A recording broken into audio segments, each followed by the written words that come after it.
Bismillahirrahmanirrahim. Assalamualaikum warahmatullahi wabarakatuh. Halo semua anak-anakku kelas 1. Apa kabar? Baik ya? Alhamdulillah. Semoga anak-anak di rumah selalu dalam penjagaan Allah Subhanahu wa taala. Sehat selalu dan selalu bahagia.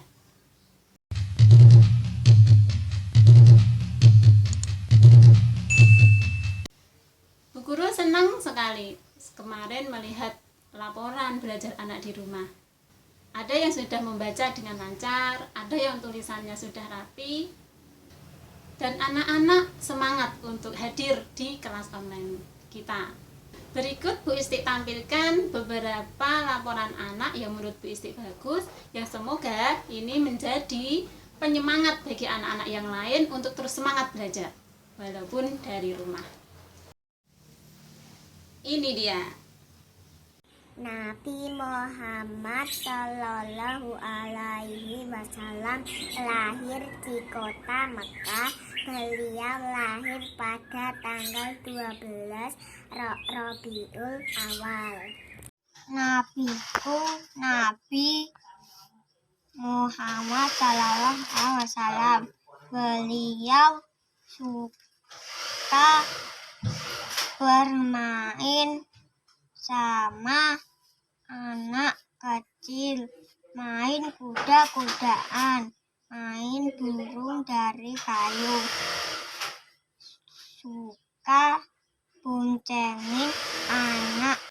Nah, pada kesempatan kali ini Bu Guru akan menambahkan sejarah kehidupan Rasulullah secara cepat ya. Kita ambil tahun per tahun yang menurut sejarah itu tahun-tahun yang penting yang dilalui oleh Rasulullah. Nah, kita mulai ketika Rasulullah ada di dalam kandungan. Pada usia Rasulullah 4 bulan, ayahnya yang bernama Abdullah wafat dalam sebuah perjalanan perdagangan beliau. Jadi sejak usia 4 bulan, Rasulullah itu sudah tidak memiliki ayah. Jadi Rasulullah itu terlahir dalam kondisi anak yatim atau anak yang tidak memiliki ayah. Sedih kan? Nah, setelah Rasulullah lahir sampai usia 5 tahun, Rasulullah itu tidak tinggal bersama keluarganya anak-anak, tidak bersama ibunya, tapi bersama ibu yang menyusui Rasulullah, yaitu Halimah. Nama panjangnya dikenal dengan Halimah Sa'diyah. Halimah yang berasal dari desa Sa'diyah. Lanjut, setelah usia 5 tahun, Nabi Muhammad dikembalikan oleh Halimah ke kakeknya yang bernama Abdul Muthalib, atau dikembalikan kepada ibunya yang bernama Aminah. Setelah 1 tahun berlalu, tepatnya itu usia 6 tahun, ibunda Rasulullah yang bernama Aminah pun wafat. Jadi setelah usia 6 tahun, Rasulullah itu sudah tidak memiliki ayah dan ibu anak-anak. Jadi pada usia 6 tahun ini Rasulullah itu sudah menjadi anak yatim piatu.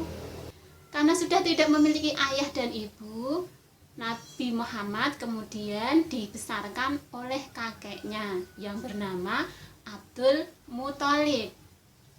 Tapi lagi-lagi pada usia 8 tahun, kakeknya yang bernama Abdul Muthalib tadi pun wafat. Rasulullah semakin sedih karena satu persatu orang-orang yang mencintainya, orang-orang yang menyayanginya harus meninggalkan dia untuk selama-lamanya. Karena sudah tidak milik ayah, sudah tidak punya ibu, kakeknya juga meninggal, maka Nabi Muhammad kemudian dibesarkan oleh pamannya. Alhamdulillah pamannya ini sangat menyayangi Nabi Muhammad dan menganggap Nabi Muhammad itu seperti anaknya sendiri. Paman Rasulullah ini bernama Abu Thalib. Pada usia 12 tahun, Abu Thalib ini mengajari Nabi Muhammad itu untuk berdagang. Karena pada usia 12 tahun Nabi Muhammad sudah cukup dewasa ya anak-anak, sehingga bisa diajak untuk belajar berdagang. Nabi Muhammad diajak pamannya ini berdagang ke negeri Syam. Jadi berdagang ke luar negeri anak-anak. Hebat kan? Dan Rasulullah belajar banyak dari pamannya ini. Nah, dari sinilah anak-anak kemudian mental atau jiwa berdagangnya Rasulullah itu tumbuh dan tumbuh. Yang kemudian nanti setelah Rasulullah menjadi dewasa, Rasulullah itu menjadi pedagang yang sukses. Yang pertama menjadi gurunya adalah pamannya. Siapa? Iya, Abu Thalib. Karena keahliannya dalam berdagang, kemudian Nabi Muhammad pun menjadi orang yang terkenal, ya. Nabi Muhammad dikenal sebagai pedagang yang jujur, usahanya lancar di mana-mana. Nah, akhirnya pada usia 25 tahun Nabi Muhammad menikah dengan wanita berhati mulia lagi kaya yang bernama Siti Khadijah. Siti Khadijah inilah nanti yang akan memberi Rasulullah itu keturunan. Nah, setelah menikah Rasulullah pun hidup dengan sangat bahagia bersama keluarga dan diterima dengan baik oleh masyarakatnya. Bahkan tetangga-tetangganya menganggap Rasulullah itu orang yang paling jujur se-Mekah waktu itu.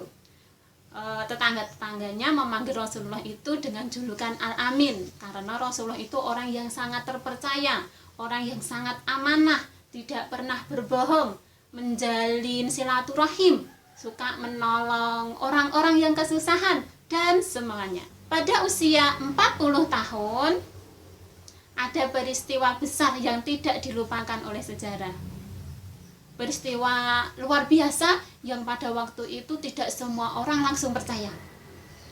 Peristiwa apa itu? Yaitu pengangkatan Rasulullah menjadi seorang nabi. Nah, jadi Nabi Muhammad itu diangkat pertama menjadi seorang nabi atau utusan Allah itu pada usia 40 tahun. Usia berapa? 40 tahun. Setelah diangkat menjadi nabi, Rasulullah berdakwah kemana-mana, berdakwah sembunyi-sembunyi maupun terang-terangan. Dalam berdakwah, tidak semua orang Mekah itu langsung menerima ajakan Rasulullah. Tidak semua orang Mekah itu langsung mau mengikuti ajaran yang dibawa oleh Rasulullah. Tidak semua orang itu langsung mau menyembah Allah. Banyak mereka yang lebih memilih untuk menyembah berhala, Tuhan-Tuhan yang selama ini mereka sembah. Perjalanan dakwah Rasulullah ini sangat panjang, ya, selama 23 tahun. Sampai Rasulullah berusia 63 tahun.